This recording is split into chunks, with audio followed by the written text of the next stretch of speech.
विपक्ष के दल और उनके नेताओं ने भ्रमित करने का कार्य किया कि अगर प्रधानमंत्री नरेंद्र मोदी जी को तीसरा कार्यकाल मिलता है तो आरक्षण समाप्त कर दिया जाएगा, संविधान समाप्त कर दिया जाएगा, लोकतंत्र की हत्या कर दी जाएगी। आज 1 साल से ज्यादा हुआ है हमारी केंद्र की सरकार को। इस 1 साल में बताइए कहां का आरक्षण समाप्त कर दिया गया, कहां का संविधान समाप्त कर दिया गया, या कौन से लोकतंत्र की हत्या कर दी गई।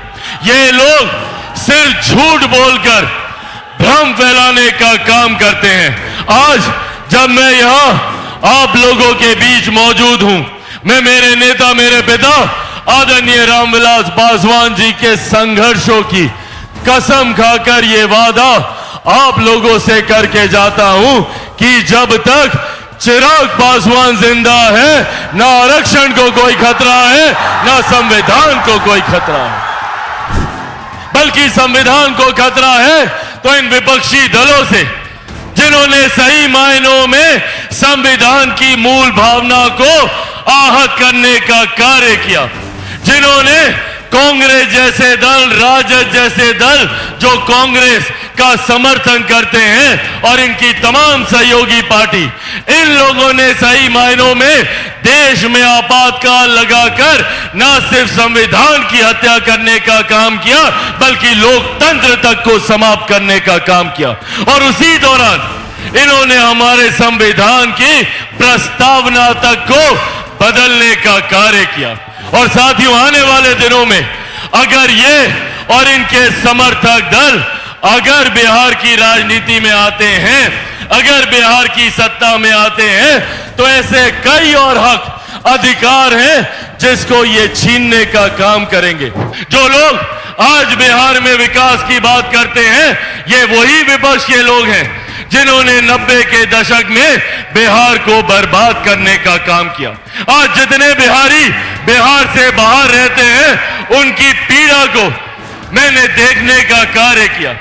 आज पीढ़ियां बीत गई पर वो दूसरे राज्य, दूसरे देशों में रहने के लिए मजबूर है। कौन जिम्मेदार रहा? यही जंगल राज था, 90 का वही दशक जिसकी वजह से पलायन जो शुरू हुआ वो कभी रुक नहीं पाया। आज बिहार फर्स्ट, बिहारी फर्स्ट, ये वादा आप लोगों से करके जाता है। मेरा संकल्प सिर्फ पलायन को रोकने तक का नहीं है, मेरा संकल्प रिवर्स माइग्रेशन का है। जो लोग पलायन कर गए हैं वो लोग भी वापस हमारे प्रदेश आए। मैं चाहता हूं कि मेरे हर युवा साथी को अपने राज्य में ही हर संभव सुख सुविधा मिले। मेरे युवा साथियों को शिक्षा के लिए, रोजगार के लिए बिहार से बाहर तो दूर, अपने जिले से बाहर तो दूर, अपने प्रखंड, अपने पंचायत में उन्हें ऐसे अवसर मिलने चाहिए ताकि वो शिक्षा और रोजगार यहीं रहकर हासिल कर सकें।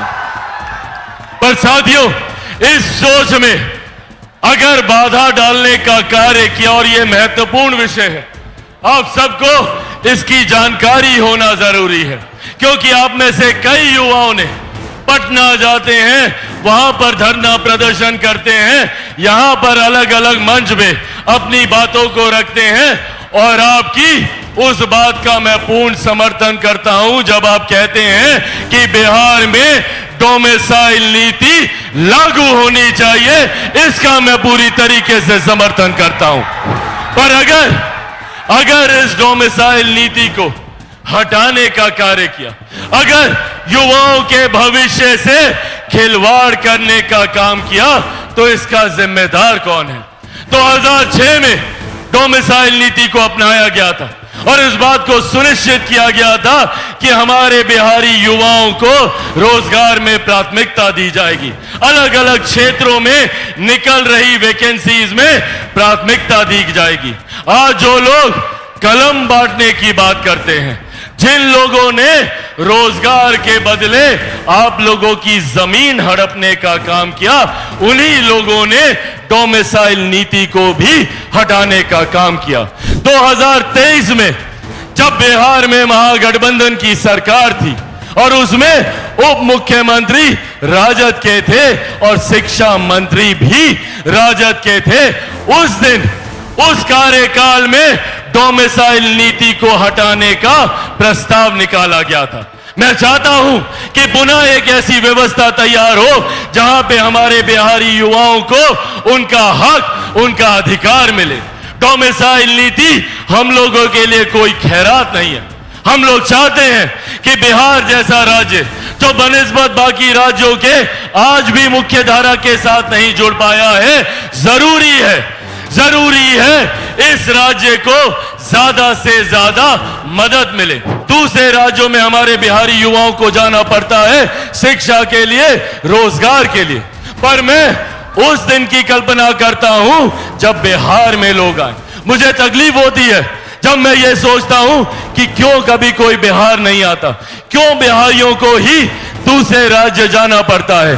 क्या आप लोगों ने कभी सुना कि कोई दिल्ली का लड़का या लड़की बिहार आता हो शिक्षा के लिए? क्या कभी कोई बंबई का, महाराष्ट्र का लड़का या लड़की बिहार आया है रोजगार के लिए? तो फिर क्यों सिर्फ हम बिहारियों को ही दूसरे प्रदेश जाना पड़ता है? शिक्षा के लिए जाते हैं, रोजगार के लिए जाते हैं, और वहां किस तरीके से हमें अपमानित किया जाता है।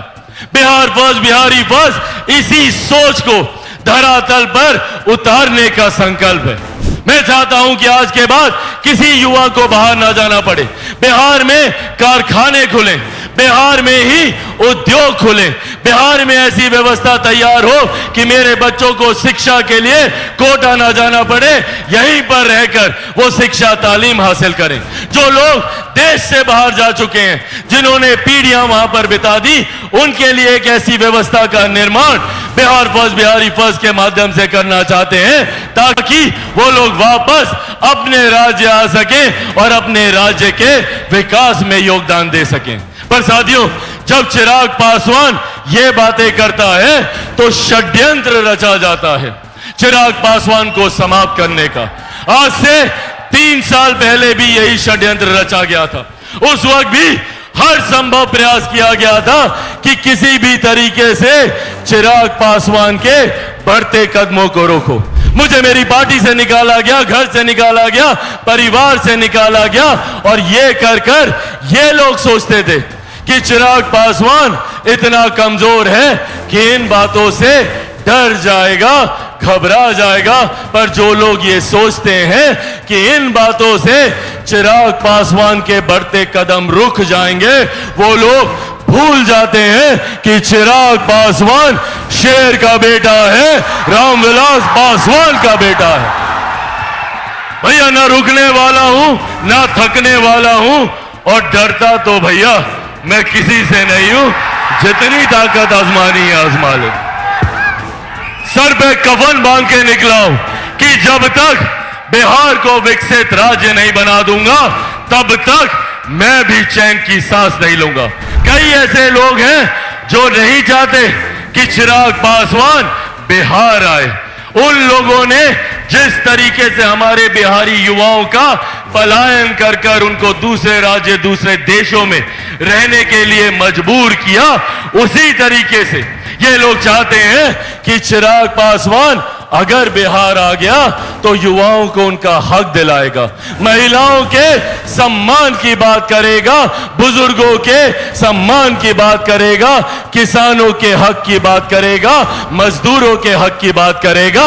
इसीलिए ये लोग नहीं चाहते कि चिराग पासवान बिहार आए, और इसीलिए ये षड्यंत्र रचा जाता है कि किसी भी तरीके से चिराग पासवान को बिहार न आने दिया जाए। और ये भ्रम की स्थिति ये लोग बनाते हैं। ये लोग ये सवाल पूछते हैं कि क्या चिराग पासवान विधानसभा का चुनाव लड़ेगा? तो आज सारण की इस पावन धरती से आप सबके सामने मैं ये कह के जाता हूं कि हां, मैं चुनाव लड़ूंगा। मैं चुनाव लड़ूंगा बिहारियों के लिए, मेरे भाइयों के लिए, मेरी माताओं के लिए, मेरी बहनों के लिए। और बिहार में एक ऐसी व्यवस्था हम लोग तैयार करेंगे, एक ऐसा बिहार हम लोग तैयार करेंगे जो सही मायनों में बिहार को विकास की राह पर आगे लेकर जाएगा। यहां पर कई ऐसे राजनीतिक दल हैं, कई ऐसे राजनेता हैं जिन्होंने बिहार को जात पात धर्म मजहब की राजनीति में बांटकर अपनी राजनीतिक रोटियां सेकने का काम किया। तो जिन लोगों ने बांटने की राजनीति को साधने का काम किया, उन्होंने तो अपने घर परिवार को खूबसूरत और विकसित बना लिया और हम बिहारियों को सड़क पर छोड़ दिया, गरीबी में छोड़ दिया, भूखमरी में छोड़ने का काम किया। इसीलिए साथियों, आज ये आग्रह करने आया हूं आप लोगों से, अब वो समय दूर नहीं है जब बिहार में विधानसभा के चुनाव घोषित हो जाएंगे। ये चुनाव हम सब के लिए, एक एक बिहारी के लिए और एक एक बिहारी परिवार के लिए महत्वपूर्ण चुनाव है। मैं कहता हूं कि हां, चिराग पासवान चुनाव लड़ेगा, तो मैं ये भी आप लोगों को बताऊं कि चिराग पासवान 243 सीटों पे चुनाव लड़ेगा। हर सीट पर चिराग पासवान बन के चुनाव लड़ूंगा।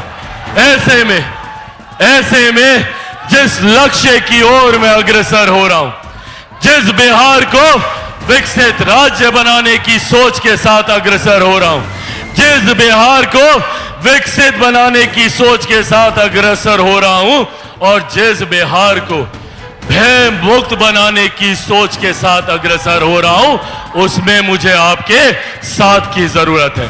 आज हमारे बिहार में जिस तरीके से कानून, जिस तरीके से लॉ एंड ऑर्डर की परिस्थितियां हैं, आए दिन जिस तरीके से बिहार में हत्या, अपहरण हो रही है, ये हम सब के लिए चिंता का विषय है। और मेरे लिए भी ये चिंता का विषय है कि मैं जिस सरकार का समर्थन कर रहा हूं, वो सरकार सुशासन के लिए जानी जाती है। ऐसे में ऐसे आपराधिक घटनाओं के लिए, इस तरीके के असामाजिक तत्वों के लिए बिहार में कतई कोई जगह नहीं है। पर उसके बावजूद जब ऐसी घटनाएं घटती हैं, भले वो पटना में रह रहे एक बड़े व्यापारी की हो या किसी गांव में रह रहे एक बुजुर्ग की, एक महिला के साथ कोई हत्या की घटना हो या दुष्कर्म की घटना हो, इन बातों से मैं दुखी होता हूं, मैं विचलित होता हूं। आने वाले दिनों में बिहार फर्स्ट, बिहारी फर्स्ट के माध्यम से एक ऐसे बिहार की मैं कल्पना करता हूं जहां पे दिन दहाड़े, रात बेरात हम सब लोग निडर होके, निसंकोच होके घूम सके, जहां हम सबकी सुरक्षा, आप सबकी सुरक्षा, गांव में रह रही मेरी बहनों की सुरक्षा, मेरी माताओं की सुरक्षा, मेरे बुजुर्गों की, युवाओं की सुरक्षा बिहार फर्स्ट, बिहारी फर्स्ट के लिए प्राथमिकता होगा। यह भी वादा आज आप लोगों से करके जाता हूं। पर साथियों, जिस लक्ष्य के साथ मैं निकला हूं, वो लक्ष्य बड़ा है और चिराग पासवान अकेला उस लक्ष्य को कभी पूरा नहीं कर सकता। उस लक्ष्य को पूरा करने के लिए मुझे जरूरत होगी हर कदम पर आप सबके साथ की, आप सबके सहयोग की।